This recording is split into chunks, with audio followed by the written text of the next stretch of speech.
Je voudrais maintenant inviter Philippe Folliot, qui est le président de la délégation française, de s'adresser au sommet. Il va s'exprimer en français.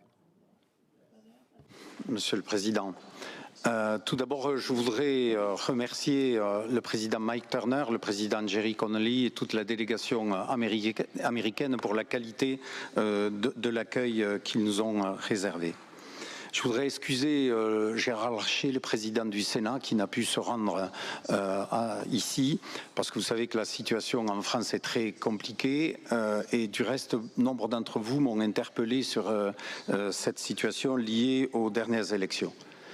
Élections législatives qui ont vu une participation très importante, la plus importante depuis un demi-siècle à des élections législatives dans notre pays. De cette nouvelle situation politique naissent un certain nombre d'interrogations et je voudrais répondre à un certain nombre d'entre elles. Tout d'abord parce que la France est membre fondateur de l'OTAN, mais la France aussi est membre permanent du Conseil de sécurité des Nations Unies, donc ce qui nous engage et qui nous oblige vis-à-vis de la communauté internationale.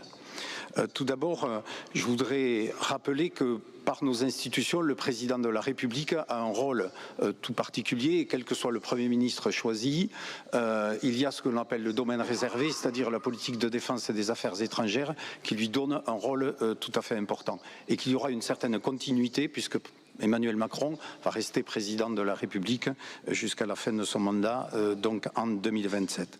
Tout d'abord, concernant l'OTAN, peu de forces politiques dans notre pays remettent en cause l'appartenance à l'OTAN qui fait l'objet d'un consensus.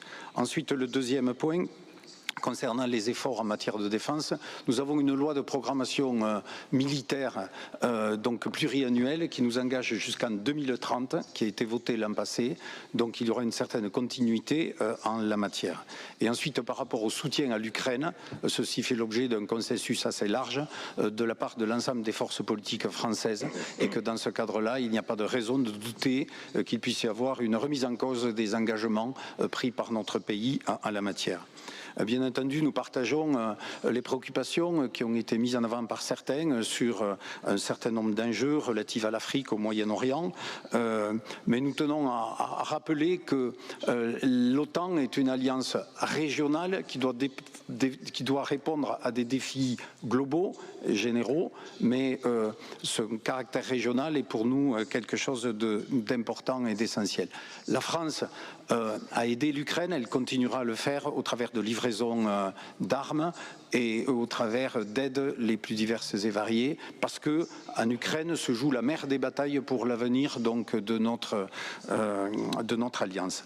Je terminerai mon propos par une référence à un des grands auteurs de la littérature française, Alexandre Dumas, qui il y a 180 ans, en 1844, écrivait un très beau roman qui s'appelle Les Trois Mousquetaires.